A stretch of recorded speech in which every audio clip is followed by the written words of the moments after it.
دوستو، کبوتر ایک ایسا پرندہ ہے جسے ہر کوئی پسند کرتا ہے۔ یہ بہت ہی خوبصورت ہوتا ہے اور پیارا ہوتا ہے۔ اسی وجہ سے اکثر لوگ اپنے گھروں میں اسے پالتے ہیں۔ یہ پرندہ صرف گھروں میں ہی نہیں بلکہ مزاروں پر بھی ہوتا ہے۔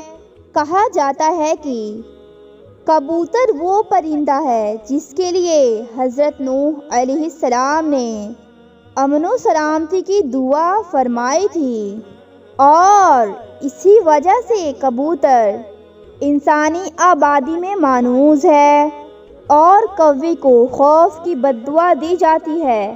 اسی وجہ سے کبوتر انسانی آبادی سے ہراساں رہتا ہے اور لوگ کوے کو آج بھی منحوس سمجھتے ہیں۔ تو دوستو، ہم آپ کو آج کی اس ویڈیو میں بتائیں گے کہ کبوتر پالنا کیسا ہے اور کبوتر بد دعا کب دیتا ہے۔ ہم دین اسلام کے نظریے سے بتائیں گے۔ دوستو، یہ جاننے کے لیے آپ اس ویڈیو کو بغیر اسکپ کیے آخر تک لازمی دیکھیے گا، اور اگر چینل پر نئے ہیں تو چینل کو سبسکرائب کر لیجئے اور ساتھ ہی لگے بیل آئیکن کو پریس کر لیجئے تاکہ ہماری نئی ویڈیوز کی نوٹیفیکیشن آپ تک پہنچتی رہے۔ دوستو، کبوتر پالنا کیسا ہے، اس سے پہلے ہم آپ کو ایک پرانی کہانی کے بارے میں بتائیں گے۔ تفسیر میں ہے کہ جب حضرت نوح علیہ السلام نے جب اپنی کشتی کو جودی پہاڑ پر ٹھہرایا تو آپ علیہ السلام نے کشتی کا وہ حصہ کھولا جہاں پرندے رہتے تھے، تو آپ علیہ السلام نے کوے سے فرمایا، زمین پر دیکھ، اس پر کتنا پانی ہے یا کتنا شہر غرق ہو چکا ہے۔ کوے کو ایک مردار جانور ملا اور وہ اسے کھانے میں مست ہو گیا اور واپس نہ آیا۔ یہیں سے عرب میں ایک کہاوت مشہور ہے کہ فلاں تو کوے سے بھی زیادہ دیر لگاتا ہے۔ چنانچہ حضرت نوح علیہ السلام کو ایک سخت زمین کی ضرورت تھی۔ کوے نے دیر کیا تو آپ علیہ السلام نے کبوتر کو بھیج دیا، تو کبوتر کو بھی زمین کا کوئی خطہ نظر نہ آیا، تو زیتون کا پتا لے کر حاضر ہو گیا۔ اس پتے سے حضرت نوح علیہ السلام نے یہ اندازہ لگایا کہ پانی کم ہے، اس لیے درخت ظاہر ہو گئے ہیں لیکن زیر آب ہیں۔ چند دن بعد ٹھہر کر پھر اسی کبوتر کو بھیجا تو کبوتر کے پاؤں کیچڑ سے بھر گئے۔ جب وہ واپس آیا تو حضرت نوح علیہ السلام نے اسے دیکھ کر یہ اندازہ لگایا کہ اب پانی زمین میں جذب ہو گیا مگر زمین خشک نہ ہوئی۔ حضرت نوح علیہ السلام کبوتر کی اس کارروائی پر بہت ہی خوش ہوئے اور اس کے گلے میں ایک سبز توق پہنایا۔ آج وہی توق کبوتر کی خوش بختی کا سبب دیتا ہے، اور ساتھ ہی حضرت نوح علیہ السلام نے کبوتر کی امن و سلامتی کے لیے دعا فرمائی۔ یہی وجہ ہے کہ کبوتر انسانی آبادی میں مانوس ہے، اور حضرت نوح علیہ السلام نے کوے کو خوف کی بد دعا دی، اور اسی وجہ سے کوہ انسانی آبادی سے دور رہتا ہے اور اس لیے لوگ اسے منحوس سمجھتے ہیں۔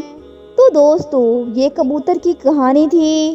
ایک ایسا کبوتر جس نے حضرت نوح علیہ السلام کی بات مانی اور ان کے لیے خبر پہنچائی۔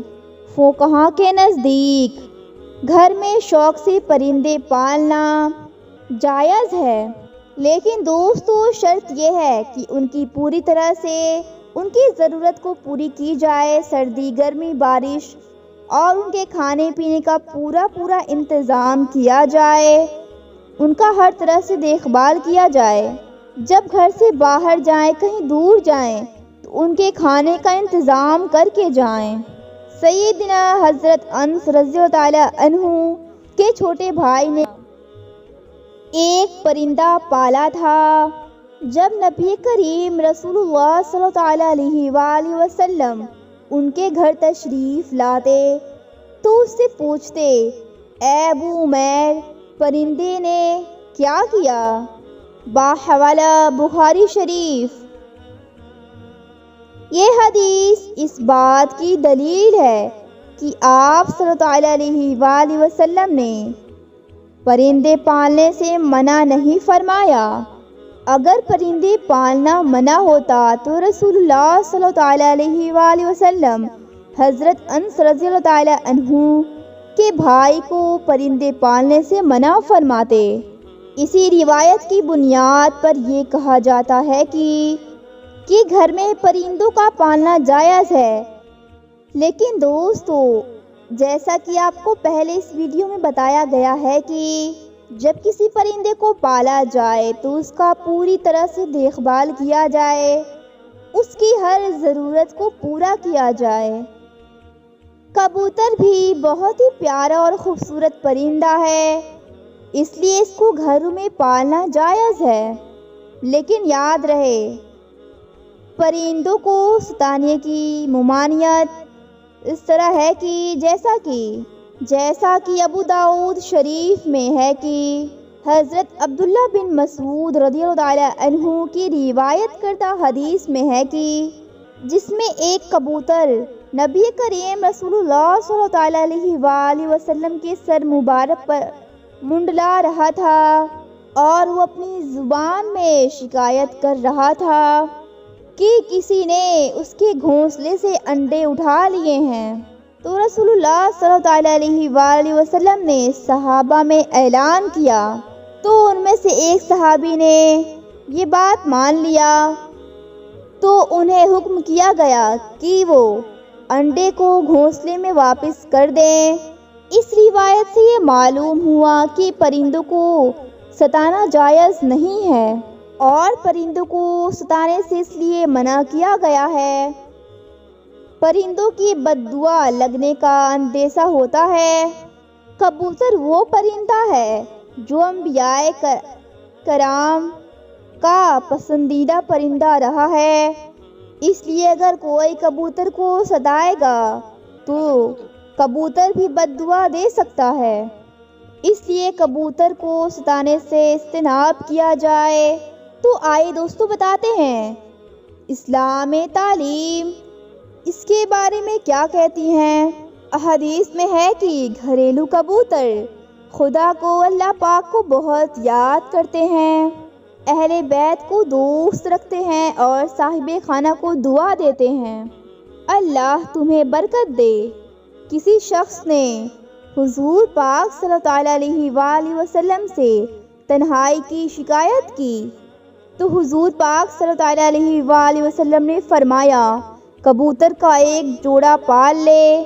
جعفر علیہ السلام فرماتے ہیں کہ کبوتر پیغمبروں کے پرندوں میں سے ہیں، کبوتروں کو گھروں میں رکھو۔ حضرت نوح علیہ السلام نے اسے پسند فرمایا ہے اور دعا دی ہے، کسی بھی پرندے پر اتنا پیار نہیں آتا جتنا کبوتر پر آتا ہے۔ فرمایا جاتا ہے جس گھر میں کبوتر ہو اس گھروں میں جنوں جیسی بلاؤں سے محفوظ رہتے ہیں، جنوں کے بچے گھروں میں کھیلتے پھرتے ہیں، اور جس گھر میں کبوتر ہو تو وہ ان کے ساتھ مشغول رہتے ہیں اور انسانوں کی طرف ان کا دھیان نہیں آتا۔ اسی طرح روایت میں آتا ہے کہ کبوتر کا پر جب جھڑتا ہے تو وہ شیاطین کی نفرت اور بھاگنے کا سبب ہوتا ہے۔ ان روایتوں سے یہ بات معلوم ہوئی کہ کبوتر کو گھر میں پالنا جائز ہے، درست ہے، اور اس سے بہت برکت ہوتا ہے۔ جب نبی کریم رسول اللہ صلی اللہ علیہ وآلہ وسلم نے گھر میں کبوتر پالنے کو کہا تو اس سے یہ بات معلوم ہوتی ہے کہ کبوتر گھر میں پالنا خیر ہے۔ جب آپ کبوتر پالیں تو یہ بات یاد رکھیں، بعض لوگ کبوتر کو شوق سے پالتے ہیں، ان کی شوق کا عالم یہ ہوتا ہے بعض لوگ کبوتر کو اس نیت سے پالتے ہیں کہ کبوتر بازی کے لیے۔ کبوتر بازی میں وقت اور زیادتی ہے۔ کبوتر پالنا ایک مہنگا اور محنت طلب شوق ہے۔ کبوتر بازی کے معاملے اگر سخت گرمی میں ہوتے ہیں مگر ان کی تیاریاں پوری سال جاری رہتی ہیں۔ کبوتروں کے شوقین افراد کبوتروں پر لاکھوں پیسے خرچ کرتے ہیں۔ اعلیٰ نسلوں کے کبوتروں کو خاص طرح سے تربیت کی جاتی ہے اور یہ مقابلے صوبائی اور قومی جگہ پر ہوتے ہیں۔ آبادی جگہوں پر کبوتروں کا پنجرہ لگا کر اپنا وقت ضائع کرتے ہیں۔ اس لیے اگر فقہا سے کبوتر بازی کا معاملہ پوچھا جائے تو وہ لوگ درست نہیں فرماتے ہیں۔ ان لوگوں کا کہنا ہے کہ یہ درست نہیں ہے کیونکہ اس میں بہت وقت ضائع ہوتا ہے، اس سے فضول خرچی ہوتی ہے۔ جس کام میں فضول خرچی ہو ہمیں اس کام سے بچنا چاہیے۔ کبوتر بہت ہی ذہین پرندہ ہے جو اشخاص کو ان کی تصاویر میں پہچان لیتا ہے۔ سائنسدانوں کا کہنا ہے کہ کبوتر خود کو آئینے میں دیکھ کر پہچان لیتا ہے، یعنی یہ چہرے کی پہچان کے مطابق یہ بہت خود ناز پرندہ ہے۔ دوستو، یہ خصوصیات کبوتر کے سوا اور کسی دوسرے پرندے میں نہیں پائی جاتی۔ اس کے علاوہ دوستو، کبوتر کو حروف شناخت کرنے کی حیثیت ہے۔ ایک ریسرچ میں سائنسدانوں نے اس بات کو ثابت کیا ہے کہ کبوتر نے پورے انگریزی حروف تہجی کو شناخت کیا ہے جو ان کی ذہنی صلاحیت کا آئینہ دار ہوتی ہے۔ دوستو، ایک اور خصوصیت جو کسی دوسرے پرندے میں نہیں پائی جاتی وہ یہ ہے کہ کبوتر پانی کو اپنے چونچ سے چوس کر پیتا ہے۔ دوستو، کبوتر بہت دور سے ہی اپنے گھر کا پتہ لگا لیتے ہیں۔ یہ کیسے ممکن ہے؟ اس کے بارے میں یہ آتا ہے کہ جن میں ایک نظریہ مقناطیسی نظریے کا حیثیت ہے، جس کی وجہ یہ ہے کہ یہ جاندار سورج کو رہنما بنا کر مشرق و مغرب کا تعین کرتا ہے۔ اس کے متعلق یہ کہا جاتا ہے کہ یہ زمین کے مقناطیسی قوت کو میگنیٹک ایفیکٹ آف دا ارتھ کو پہچان سکتے ہیں، اس لیے وہ اپنے گھر کا راستہ بہت ہی آسانی سے نکال لیتے ہیں۔ کبوتر 70 سے 75 دوری تک لگاتار اپنی پرواز کو جاری رکھ سکتے ہیں۔ اڑان کے دوران ان کی جو اونچائی ہوتی ہے وہ 6000 سے زائد ہوتا ہے۔ کبھی کبھار کبوتر اپنے گھر کا پتہ ڈھونڈتے ڈھونڈتے 1000 کلومیٹر سے بھی زیادہ اپنی پرواز جاری رکھتے ہیں۔ ایک مرتبہ ایک کبوتر نے 55 دنوں تک اپنے گھر کا پتہ ڈھونڈتے ڈھونڈتے تقریباً 12000 کلومیٹر کا فاصلہ طے کیا تھا۔ اس کے علاوہ دوستو، ہم آپ کو ایک اور بات بتاتے ہیں جس کو سن کر آپ بہت ہی حیرت زدہ ہو جائیں گے کہ یہ پرندہ زیر زمین ہلکی سی دبدبہ کو بھی محسوس کر سکتا ہے۔ یہ خصوصیات ان پرندوں کو پتہ ڈھونڈنے میں مدد کرتی ہے۔ دوستو، امید ہے آپ کو ویڈیو پسند آئی ہوگی۔ اس ویڈیو کو تمام دوستوں میں شیئر کریں اور اس ویڈیو کو لائک کریں اور کمنٹ میں اپنی رائے کا اظہار ضرور کریں۔ ملتے ہیں ایسی پیاری پیاری ویڈیوز کے ساتھ۔ السلام علیکم، اللہ حافظ۔